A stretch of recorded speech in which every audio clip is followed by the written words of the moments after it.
Fala galera, vamos lá começar aqui a resolução da nossa prova de Física do concurso do Corpo de Bombeiros Militar do Ceará, que aconteceu ontem aqui em Fortaleza, elaborado pela UES, né?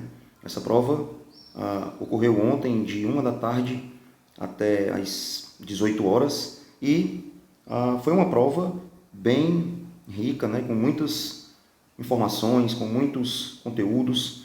Acredito que a gente tenha se preparado da maneira adequada. O pessoal que fez o aulão de revisão, com toda certeza, saiu muito feliz da prova, porque conseguimos aí, como diz o ditado, cantar a pedra, né? Ou melhor, as pedras, né?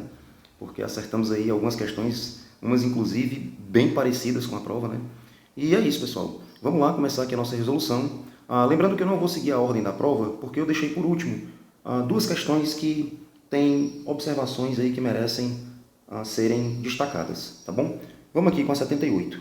Ela fala do Sistema Internacional de Unidades, né, o famoso SI, conta a história dele e o comando, então, simplesmente pergunta, com base no Sistema Internacional de Unidades, analise os grupos de grandezas apresentados nas opções abaixo e assinale aquela que contém apenas grandezas com unidade pertencente ao SI. Bem, galera, uma questão bem tranquila, né? Você que fez um estudo básico, né, de física, do programa de física contido no edital do CBMCE, né, viu que Sistema Internacional de Unidade, né, era o primeiro tópico do nosso edital, né? E aqui, né, a gente tem que lembrar do quê? A gente tem que lembrar, basicamente, quais são as unidades de medida, né, oficiais, né, adotadas pelo Sistema Internacional para cada grandeza. Eu até já deixei destacado aqui, ó, para só colar para vocês, né, algumas aqui. A gente tem, por exemplo, né, que a unidade de força é Newton, a unidade de massa é quilo, a unidade de tempo é segundos, distância é metro, volume, metro cúbico, potência, watt, né? Que é o famoso joule por segundo, né? Temperatura, sempre em Kelvin, tá bom? Então, o que acontece, galera? Nós temos, né, essas unidades adotadas como oficiais, né, pelo sistema internacional, né? E por que é importante você dominar essas unidades? Porque você consegue resolver muitas vezes algumas questões, inclusive da própria UES, né, com a mera análise dimensional, né? O que é que eu quero dizer com isso? Antes de mais nada, né, o gabarito da nossa questão. Para você que não se interessa pelo bizu que eu vou dar em sequência, né, veja o gabarito e parta para a próxima. Mas sugiro que veja porque é muito poderoso, né, o que eu vou mostrar aqui. Nós temos então, né, unidades adotadas pelo SI aqui, a letra B, não é isso? Por quê? Porque milha não é adotada pelo SI, né? Fahrenheit também não, né? Milha é distância, né? E distância a gente sabe é em metros. Fahrenheit é temperatura, né? Temperatura é em Kelvin, cavalo, vapor, potência, né? A unidade de potência é watt, né? A polegada também não faz sentido, libra força, galão, atmosfera, caloria não faz sentido porque a energia é medida em joule, né? Quilate, litro e dia, né? Unidade de tempo, né? Não faz o menor sentido, né? Para tempo nós temos segundos. Então é isso, galera. Agora observa o que eu vou falar aqui, ó. Algumas questões de física, né, não só da UES, mas de outros vestibulares, você consegue, né, resolver com pura análise dimensional. E o que é que eu quero dizer com isso? Eu quero dizer que você precisa, né, respeitar o princípio da uniformidade dimensional. O que é isso? Rapidinho aqui, ó. Se eu digo que força resultante é massa vezes aceleração, né, você entende, né, sabe que é a fórmula do segundo princípio de Newton, né, conhecido princípio fundamental da dinâmica. Mas existe uma informação aqui que está subentendida, que é o seguinte: mais do que dizer que força é massa vezes aceleração, eu estou dizendo que aqui também eu tenho duas unidades envolvidas, né, que precisam estar iguais, né? Ou melhor dizendo, eu tenho, né, uma equação, né, com membros, né, envolvidos que precisam obrigatoriamente ter a mesma unidade. O que eu quero dizer é que, avaliando a unidade de força, né, quando nós colocamos aqui esse colchetezinho, nós estamos considerando apenas a unidade, né? E não o seu valor numérico, né? A unidade de força precisa ser igual à unidade de massa, né, multiplicada pela unidade de aceleração. E aí vamos lá. Unidade de força, Newton. Unidade de massa, quilo. Unidade de aceleração, metro por segundo ao quadrado, não é isso? Então eu tenho que 1 newton vale quilograma vezes metro por segundo ao quadrado, né? Como a gente bem sabe. Então existe uniformidade dimensional aqui, né? Quilograma vezes metro por segundo ao quadrado é newton, né? E vice-versa. Você pensa que isso não tem utilidade, né? Mas vamos observar aqui o que acontece. Eu separei aqui duas questões da UES para a gente fazer aqui rápido, só com pura análise dimensional. E vocês vão ver como esse método é forte. Ó, ambas são questões de segunda fase do vestibular da UES, né? Organizadora da prova de vocês. E eu prometo, você não se arrepende de ver, antes de partir para a próxima do concurso de ontem. Ó. Ele diz que nessa 18, uma partícula inicialmente em repouso na origem, né, sofre ação exclusiva de uma força dependente da posição.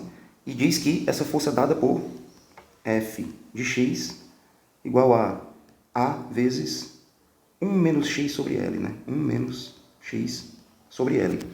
Depois ele diz que A é uma constante e, né, no sistema internacional, e segue dizendo que submetida à ação da força Fx, de magnitude variável, a partícula desloca-se de x igual a 0 para x igual a L.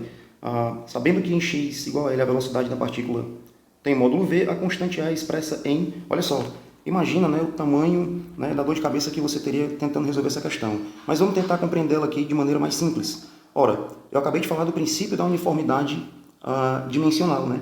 Então, se desse lado da minha equação eu tenho força, que nós sabemos é Newton, desse lado de cá eu preciso também ter Newton, né? Inevitavelmente eu tenho que ter Newton para que faça sentido, né? Para que exista uma coerência, né, matemática e dimensional aí na minha equação, não é isso? Então ele diz que a constante A multiplica esse valor, né? Mas ora, esse valor é o quê? Esse valor é 1 menos x sobre L. 1 não tem unidade, né, moçada? 1 é uma constante. Então, para fins de cálculo da unidade, eu não preciso considerar o 1, né? E x sobre L é o quê? Ora, x é o deslocamento no eixo, né, das abscissas, né? Que no caso aí, né, é metro, né? Deslocamento, né? Distância percorrida, né? X então é metro. Observa, se a unidade de x é metro, a unidade de L, né, é o quê? L nada mais é do que um valor, né, de x. Ela correu no eixo x. Também é metro. O que me dá aqui, ó, x sobre L, se eu fizer aqui essa razão, né, eu tenho o quê? Ora, eu tenho 1. Né? Então também, né, dá um valor adimensional, né, uma constante. Beleza? Então, com isso, eu percebo o quê? Que A, né, como esse ladinho aqui, ó, como esse fator aqui desse produto, né, é adimensional, 1 é adimensional, x sobre L também é, então o Newton vem todo, né, do A que está sendo aí multiplicado, né, ou seja, a unidade de A precisa ser Newton. E Newton é o quê? A gente acabou de ver, quilograma vezes metro por segundo ao quadrado. Pronto, moçada, consigo resolver com isso, sabe por quê? Vou mostrar para vocês, ó. Observa, vou deixar aqui no cantinho e eu faço agora análise dimensional das minhas opções. Vamos lá. Eu preciso de uma opção que me dê Newton, né? Ele diz que M é massa, né? Qual é a unidade de massa? Para a letra A aqui, ó. A unidade de massa é quilo, né? Velocidade é metro por segundo, né? Está dividido por L, que é, no caso, distância, metro, né? Então, tenho aqui mais 1 metro aqui, ó. Eu vou 1 metro embaixo dividindo, né? Corto metro com metro e tenho, então, no item A, quilogramas sobre segundo. É o que a gente procura? Não, não é, né? A gente está procurando Newton. No item B, velocidade ao quadrado, metro por segundo ao quadrado. Ou melhor, né? Velocidade, veja, a unidade de velocidade é metro por segundo. Né? A unidade de velocidade, então, ao quadrado é metro por segundo ao quadrado, que dá metro ao quadrado sobre segundo ao quadrado. Né? Então, vamos lá. Em B, eu tenho metro ao quadrado por segundo ao quadrado, dividido por 2L, né? 2 é adimensional, é um número, é uma constante. L é metro, isso me dá o quê? Metro ao quadrado, com metro embaixo corta, fica metro por segundo ao quadrado, né? Não é a unidade que a gente quer, né? Apesar de ser a unidade de aceleração, né? Segue, ó, sem cálculo. No item C, eu tenho M, que é massa, né? Então, quilo, vezes velocidade ao quadrado, como a gente já combinou, metro ao quadrado por segundo ao quadrado, dividido por L, né? Ou seja, 1 sobre L. E L é o quê? Metro. Corto metro ao quadrado com metro aqui embaixo e fico com o quê? Quilo vezes metro por segundo ao quadrado. Olha só que bacana. O que é isso aqui que a gente acabou de encontrar?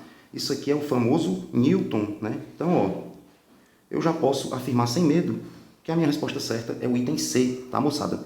Galera, esse método é muito, muito poderoso. Confiem no que eu estou dizendo, tá bom? Poupa muito trabalho, né, em provas de concurso, de vestibular, tá? Vale muito a pena você aprender. Você consegue ganhar mais segurança nele com prática, tá bom? Você consegue ganhar segurança com prática. E para isso você precisa dominar o SI, né? Tá bom? Eu posso até fazer essa outra aqui, mas deixo de desafio para vocês, ó. Printa o vídeo e tenta fazer ela, né? Vou dar uma dica. Ele pede o quadrado da frequência de operação f, né? Ora, se f é frequência, né? Vamos lá. F, né? A unidade de f, né? É a unidade de frequência. E qual é a unidade de frequência, né? É 1 sobre segundo, né? Porque a frequência é o oposto do período, né? Então, a unidade da frequência, ó, frequência é o oposto do período, então a unidade da frequência vai ser o oposto da unidade do período, né?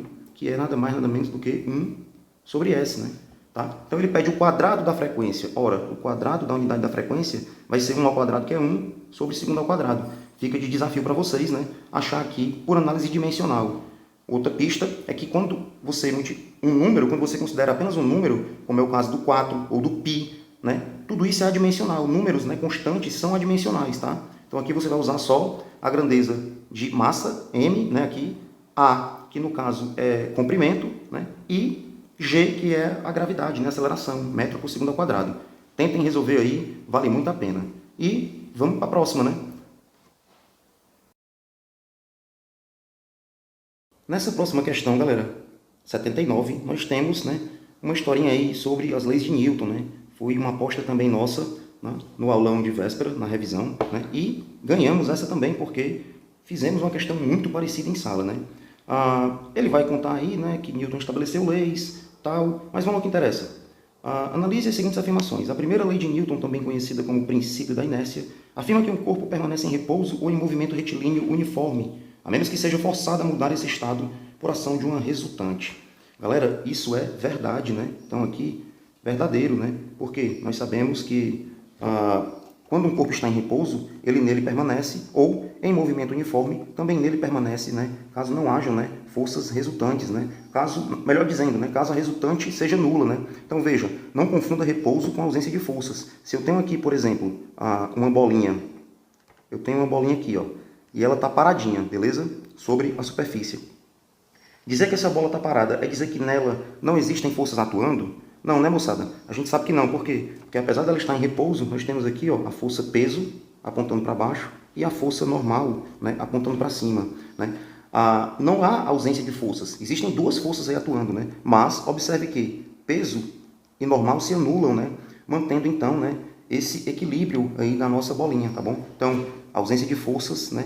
Não, repouso, melhor dizendo, né? Repouso não significa ausência de forças. Repouso, né, significa força resultante igual a zero, né? Resultante nula. Da mesma forma, movimento uniforme, né? Aquele feito com velocidade constante, né? A velocidade só aumenta, né, ou diminui se houver uma resultante diferente de zero, tá bom? Próxima, segunda lei de Newton, estabelece que a força resultante sobre um corpo é diretamente proporcional à massa e inversamente à aceleração. Não, né, galera? Vamos lá. A força resultante, né, ela é massa vezes aceleração. Observe, a massa de um corpo, né, pelo menos aqui em nível médio, é constante, né? Então, toda vez que a gente vai aplicar essa lei, nós temos uma massa constante.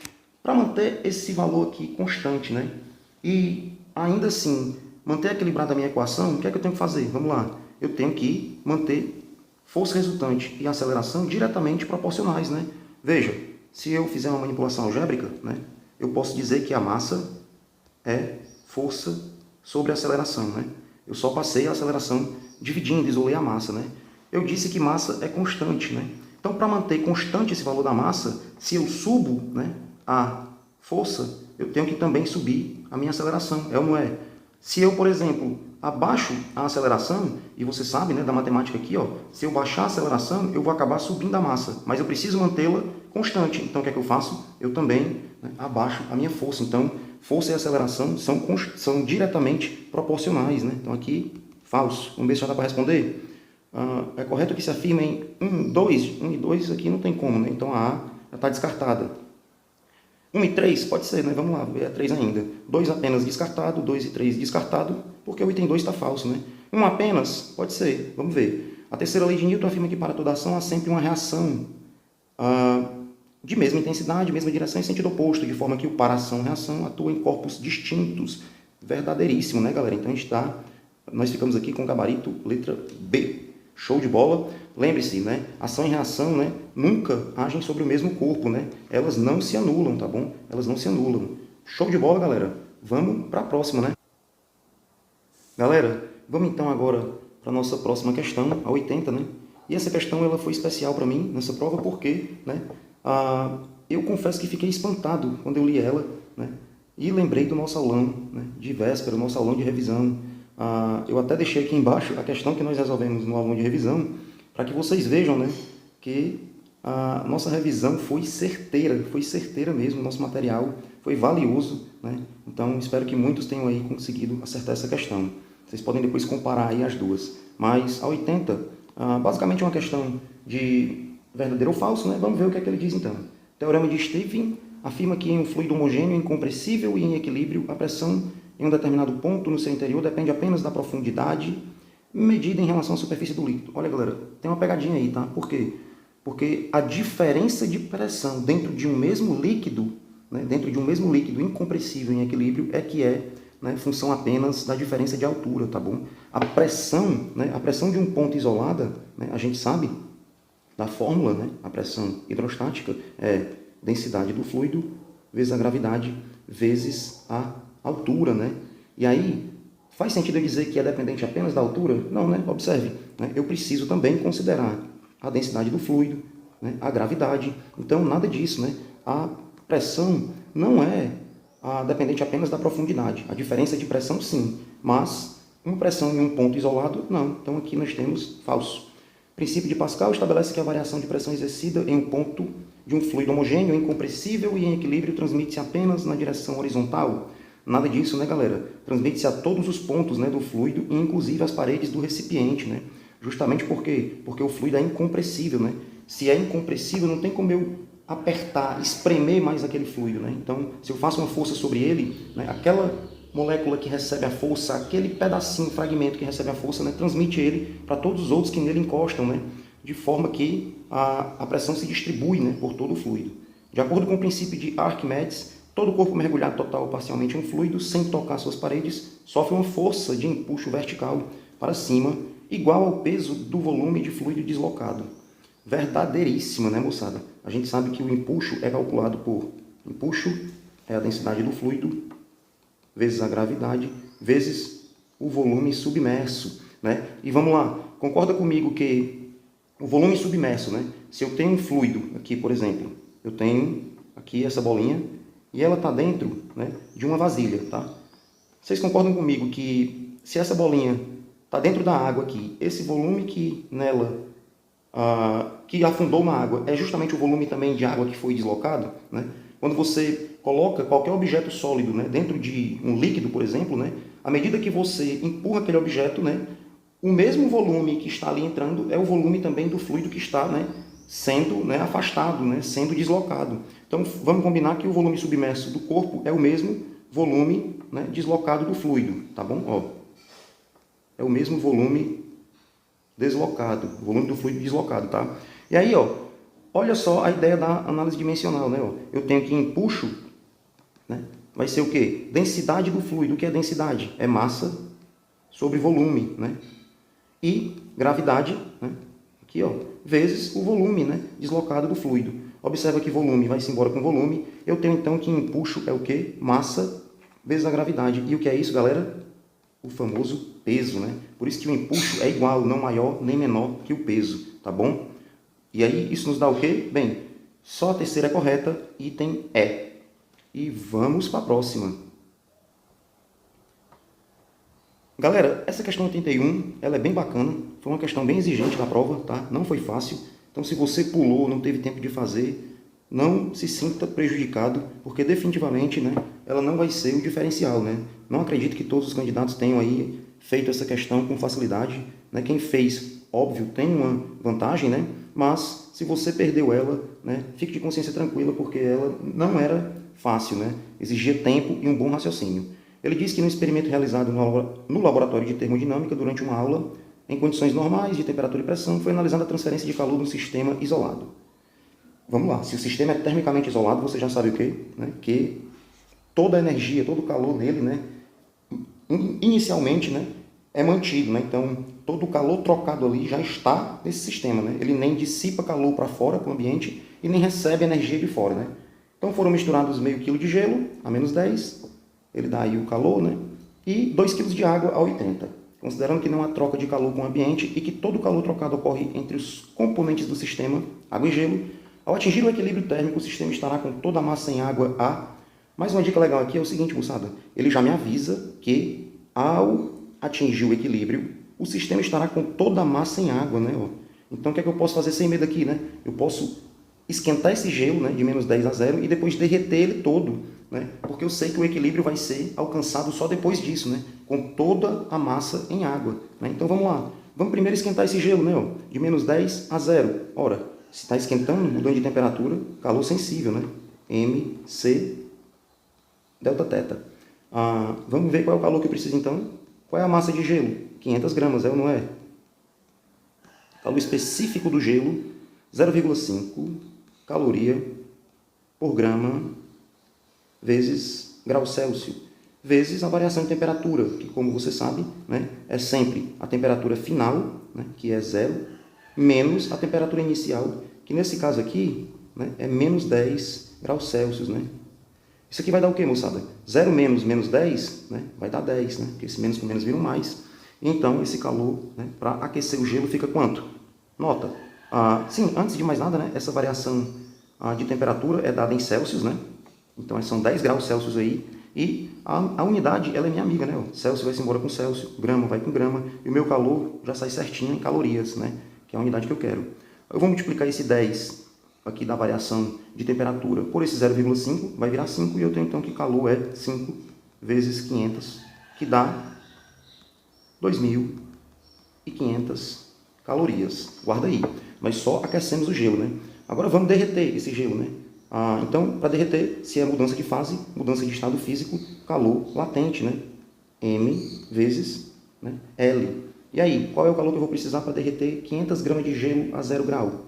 Ora, só jogar os valores, né? Massa, 500 gramas. Calor latente de fusão do gelo, 80 calorias por grama. 80 calorias por grama. Grama vai-se embora com grama. E eu então, 5 vezes 8, 40, mais 3 zerinhos, 1.000 calorias, né?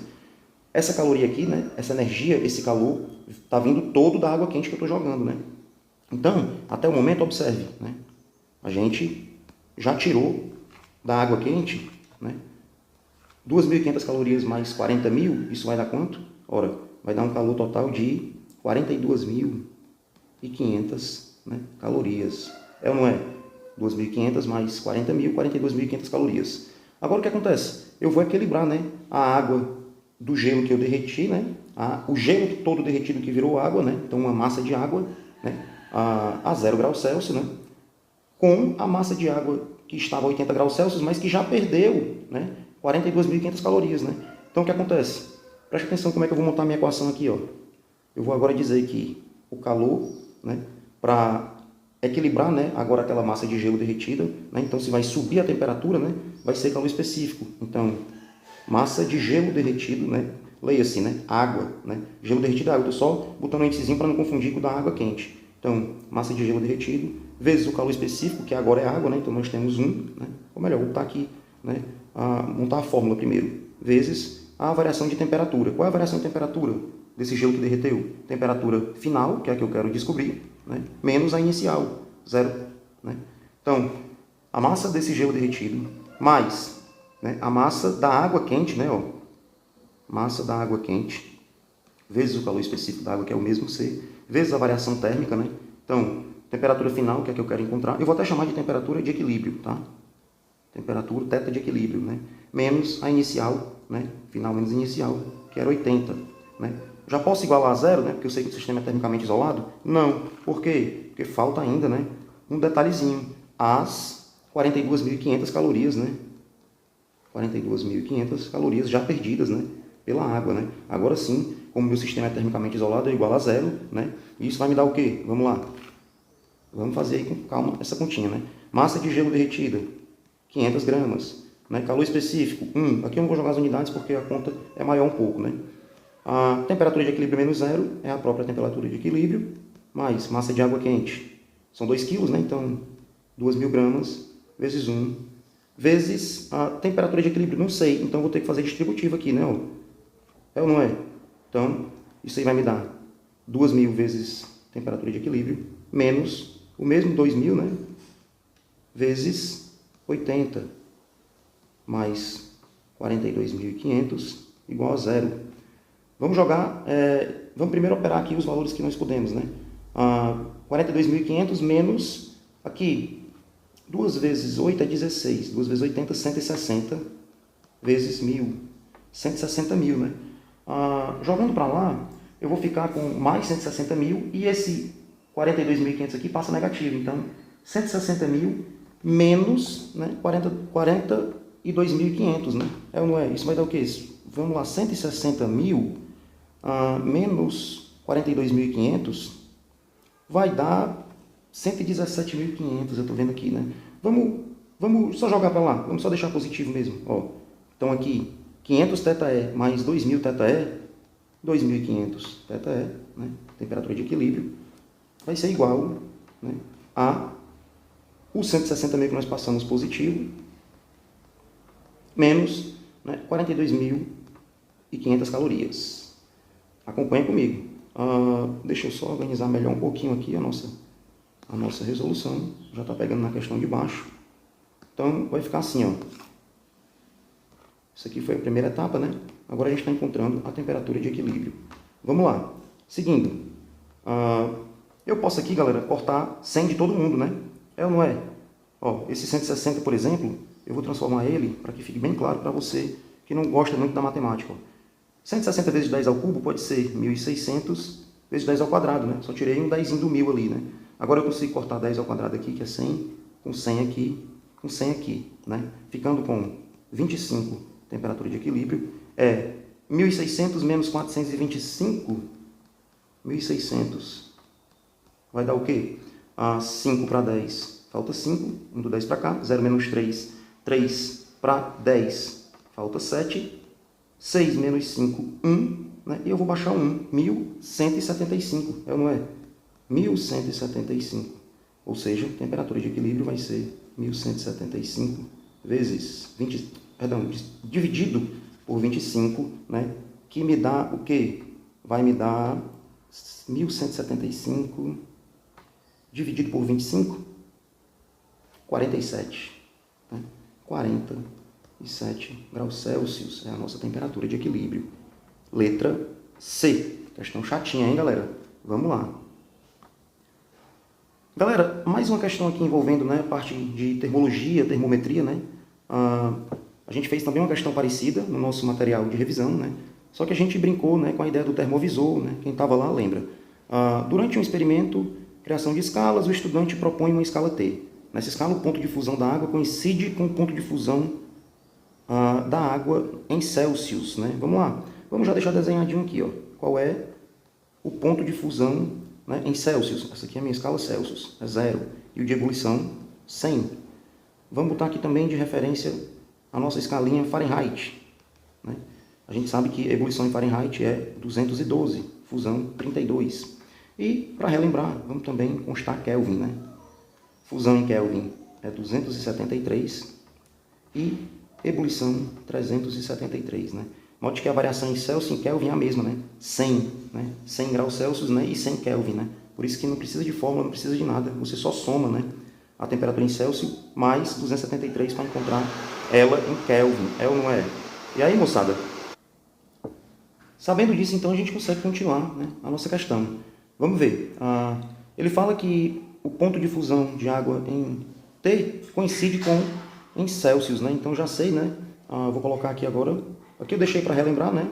Mas eu vou montar aqui de novo aqui. O que eu tenho, as informações que a questão vai me dando. Eu tenho então que na escala T, o ponto de fusão, né, coincide com o de Celsius, ou seja, é 0, né? Então aqui eu tenho Celsius. 0 e 100.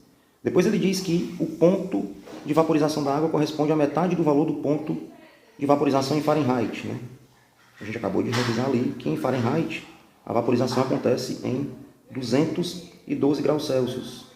E aqui, né, fusão com 32. Depois ele pergunta, pode-se afirmar corretamente que a variação de temperatura na escala T correspondente a 50 Celsius, né? Bem, lembrando que ele fala, né, na escala T, o ponto de vaporização corresponde à metade, né, do ponto em Fahrenheit. Né? Qual é a metade aqui de 212? A metade de 212 vai ser 106, né? Então, eu já tenho aqui, ó, 106. E aí acabou a minha questão, né, galera? Porque, conforme a gente viu em sala, eu nem preciso mais aqui da minha Fahrenheit, ó. Posso até tirar, né? Conforme a gente viu, nós montamos aqui uma proporção, né? De que maneira? Lembrando a pergunta que ele faz, né? O valor de T, né? Que vai corresponder a 50 graus Celsius. A gente monta a proporçãozinha sempre, né, da mesma forma, ó. Toda essa variação aqui está para essa, assim como toda essa variação está para essa. Depois você iguala, né? E corre para o abraço, né? Vamos lá. Qual é a variação que existe aqui de 0 para 106? Ora, 106, né? Qual é a variação que existe de 0 para T? T, né? E do outro lado, a variação de 0 para 100 é 100. E de 0 para 50, 50, né? 100 por 50 vai dar 2. Né? Eu tenho então, né, multiplicando aqui cruzado, ó, que T vai ser 106 dividido por 2, mais conhecido como 53 graus T, né? Aqui, ó. Então, item C. Bora, galera, para mais uma. Essa aqui eu vou fazer de um jeito bem legal. Espero que vocês gostem, né? Então, assistam com calma, refaçam, né? Copiem no seu caderno. Tenta resolver depois da mesma forma, seguindo o mesmo raciocínio, porque é uma maneira bem legal de resolver. Vamos lá. Durante um teste de eficiência, o laboratório avaliou o consumo de energia de um ferro elétrico operando sob uma tensão constante de 220. Já vou anotar que a minha DDP é constante e é 220 volts. Com resistência elétrica ôhmica de 220, portanto, né, uma resistência constante, né, que respeita a lei de Ohm, de 220 ohm.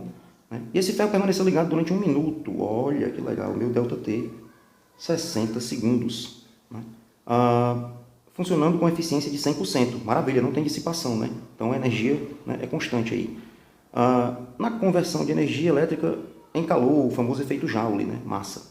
Considerando os dados fornecidos e o fato de que o calor gerado foi integralmente transferido para aquecer 0,2 kg de água, portanto, massa de água, né?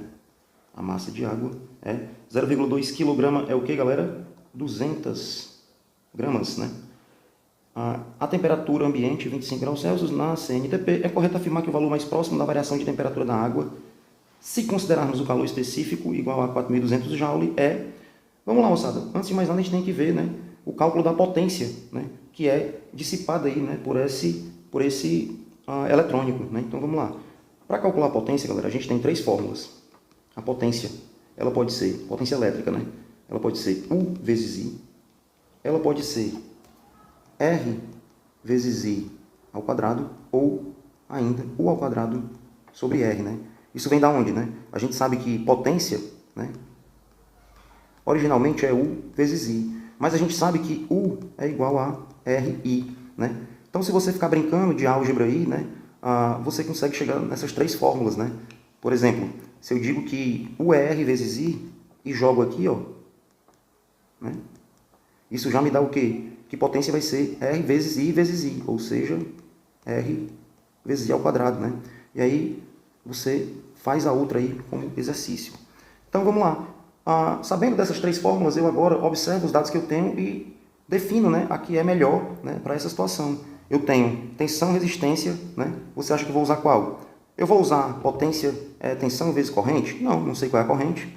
Eu vou usar resistência vezes corrente? Também não, não tenho a corrente. Eu vou usar, né, U ao quadrado sobre R, né? Então, eu vou ter que a potência é U ao quadrado, que é 220 ao quadrado, sobre a resistência, que é 220. Ora, 220 ao quadrado sobre 220, eu vou cortar esse quadrado com esse 220 embaixo e vou ter 220 watt, né? Não esqueça, moçada, isso é fundamental. Ó. 220 watt, né, é a mesma coisa que potência 220, né, joule por segundo. Né? Observe que a uniformidade dimensional está respeitada por quê? Porque potência, moçada, também é, né, energia sobre o tempo.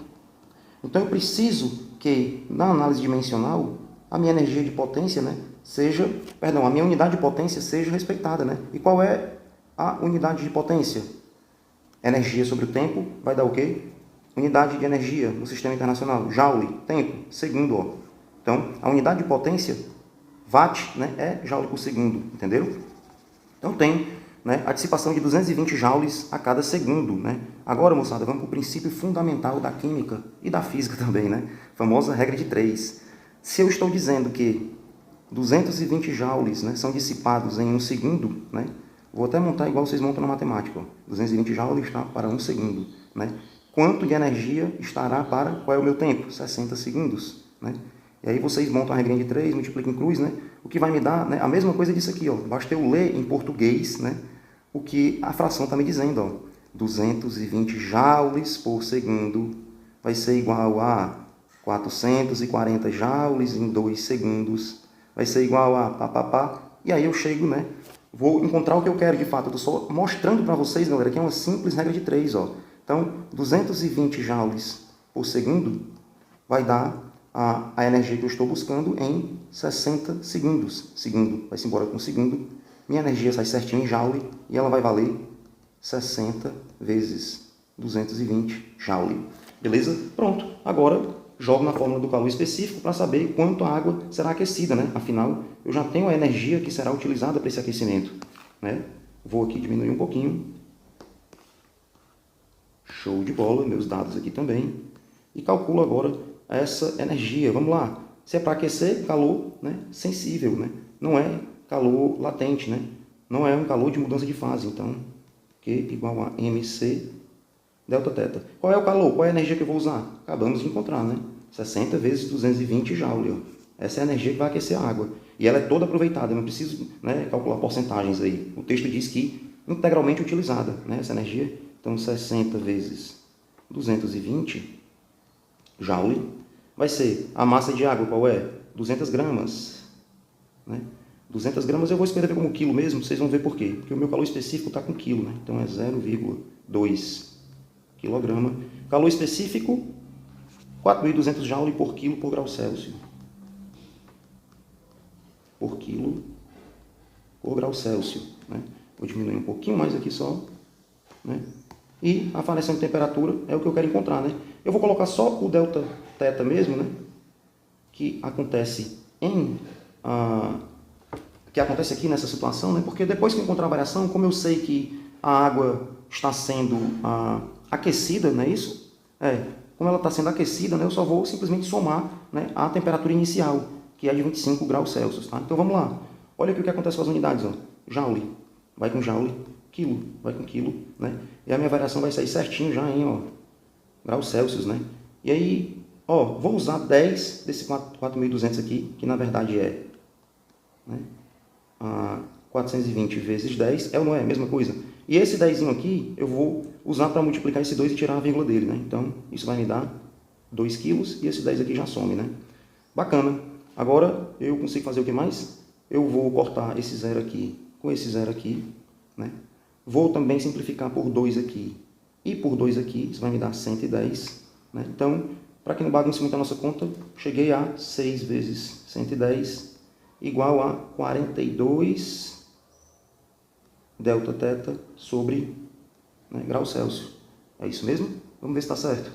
Vou isolar o meu delta θ, o que vai me dar então, delta θ igual a, olha, passa para lá, vou multiplicar em cruz, né? Então, o Celsius passa multiplicando. 6 vezes 110 dividido por 42 graus Celsius. Aqui por 6 dá 1, por 6 dá 7, né? E 110 por 7, galera, vai dar o quê? 110 dividido por 7 vai dar aproximadamente 15,7 graus Celsius, né? Vamos ver se tem alguma alternativa. Letra E, né? 16, né? O valor mais próximo, não é isso? Ele pergunta, o valor mais próximo. Beleza? Moçada, vamos agora para a nossa penúltima questão, né? A gente finaliza então, galera, com a questão 77, né? Outra questãozinha que também deu um pouco de dor de cabeça aí para a galera, né? Eu sei que muitos candidatos estão escrevendo recurso para ela, né? E eu vou explicar para vocês o motivo, né? Bem, ela diz que em uma usina experimental de energia, engenheiros projetam um sistema complexo que opera com gás ideal em diferentes etapas. Inicialmente, ele sofre uma compressão lenta e controlada, presta atenção, compressão lenta e controlada, mantendo o equilíbrio interno do sistema. Em seguida, passa por uma expansão rápida com significativa geração de turbulência, olha só, com muita turbulência, com muito atrito e com muita dissipação de energia, né? Então a gente tem uma etapa bem agitada, uma etapa bem bagunçada, uma etapa com o quê? Com entropia, né, galera? Com desordem, né? Então, vamos lá. Por fim, o sistema é resfriado, mantendo o contato térmico com uma fonte fria até retornar ao seu estado inicial. Com base nesse experimento, analise. A primeira etapa caracteriza um processo quase estático e irreversível, pois o sistema evolui lentamente através de uma sucessão de estados de equilíbrio a cada instante, podendo inclusive retornar ao estado inicial conservando a energia. Galera, vamos combinar que é praticamente, né, uma outra forma de escrever, né, de repetir o que está escrito no primeiro momento do comando, né? De fato, ele diz, né, ó, engenheiros projetam um sistema e inicialmente ele sofre compressão lenta, controlada, mantendo equilíbrio interno, né, em cada instante, né? Então, de fato, está correto. A gente sabe, né, que nesses processos que ocorrem bem lentos, né, com equilíbrio constante, né, sem dissipação de energia, são justamente eles, né, que têm, né, a possibilidade de retornarem ao estado inicial conservando energia, né, e, portanto, né, se mantendo, né, dessa forma equilibrados, né. Já na segunda, né, nós temos a segunda etapa, apresenta um processo irreversível, já que a produção de entropia, olha o que eu falei, né, está aqui, ó, uma expansão que gera significativa geração de turbulência, né, com muita atrito e dissipação de energia, né, para o ambiente, ou seja, uma etapa, né, que tem muita desordem, muita entropia. Né, e, novamente, ele repete, ó, com dissipação de energia e impossibilidade de reverter o processo sem alteração de ambiente externo. Perdão. Percebe que a etapa 2, galera, é praticamente o oposto da etapa 1. Né, ó, ele fala que na etapa 1 nós temos um processo que é lento, que é equilibrado e que é, né, que mais, ó, o gás sofre uma compressão lenta, controlada, né, e controlado. Esse é o primeiro momento, né, do experimento. No segundo momento, percebe que ele fala que a expansão ela é rápida, ó. Ela também é turbulenta, né, turbulenta, e, né, gera dissipação de energia, né, ou seja, ela dissipa energia. Moçada, vamos lá, deixa o português ajudar. Concorda comigo que elas são exatamente opostas? Ó, lenta é oposta a rápida, equilibrada é oposta a turbulenta e controlada, né, é oposto a dissipada, né, como é que eu posso dizer? A não controlada, né? Porque vai perder calor, vai perder energia. Então, aqui um pouco de interpretação já ajudava, né, galera? Mas, se você soma os seus conhecimentos teóricos, né, você vai lembrar que esse tipo de processo aqui, né, é o que pode ser, né, mantido, né, conservado e retornado ao estado inicial, enquanto esse, né, é justamente, né, aquele que tem aumento de entropia, né, que leva, né, a impossibilidade, como ele diz, de alterações do ambiente externo. E para finalizar, galera, vamos para o item que deu dor de cabeça, né, ó. Ele diz, de acordo com a segunda lei da termodinâmica, em qualquer ciclo completo que retorne ao estado inicial, a variação de entropia é nula. Galera, a UES considerou como gabarito dessa questão a letra A, afirmando, portanto, que o item 3 também era verdadeiro. Mas o que está aqui atrapalhando é essa palavra qualquer. Galera, essa palavra qualquer deixa esse item perigoso, por quê? Porque a segunda lei da termodinâmica ela afirma que a variação da entropia em um ciclo completo é nula se o ciclo for reversível. Beleza. Porém, moçada, o texto descreve, como a gente está vendo aqui, né, claramente, uma etapa, né, do ciclo como irreversível, né, que é justamente a segunda. Né? A segunda etapa, ele fala, né, ela, ó, dissipação de energia e impossibilidade de reverter o processo. Né? Percebe? Então, o que acontece? Para um ciclo que contém processos irreversíveis, como é o caso dessa segunda afirmativa aqui, né, e, portanto, a segunda meio que contradiz a terceira. Né? Para esse tipo de ciclo, né, a entropia, ela sempre aumenta. Né? Beleza. E o que acontece? O problema é que a variação de entropia do sistema por si só pode ser nula, né, mas a afirmação está generalizando. Né? Ela está generalizando para qualquer ciclo completo. E, nesse caso, né, a gente fica, né, com uma afirmativa incorreta, porque a variação total de entropia do universo tem que ser também considerada. Não é isso? Então, o que acontece? Se eu isolar aqui o meu sistema, né, e desconsiderar a entropia do universo, beleza, né? Nós temos aí um gabarito aceitável. Mas o problema é que quando ela afirma que qualquer ciclo completo que retorne ao seu estado inicial, a variação de entropia é nula, né? A gente fica com esse problema aí, né? Por quê? Porque, como eu disse, né? Se o ciclo for isolado, tomado, né, como um ciclo que não tem ali, né, que não é parte do universo, né, tudo bem, pode ser considerada nula. O problema é que a variação, né, ela está sendo generalizada aí, né? Qualquer ciclo completo engloba, né, o sistema e a vizinhança dele, né? Engloba a entropia do universo também, né? Que tem que ser considerada e que está sempre, né, aumentando, né? A entropia do universo está sempre aumentando. É uma questão chatinha, moçada, que tem, né, uma necessidade de uma boa interpretação, de uma boa abordagem teórica, né? Então, assim, vamos ver o que é que a UES vai fazer aí com esse gabarito, mas o fato é que ela, de fato, o fato é que, de fato, ficou bom, né? Ela ficou um pouco, né, aí ambígua, né? Ficou meio aí que se contradizendo, né, um item com o outro. Vamos ver o que é que vai se suceder.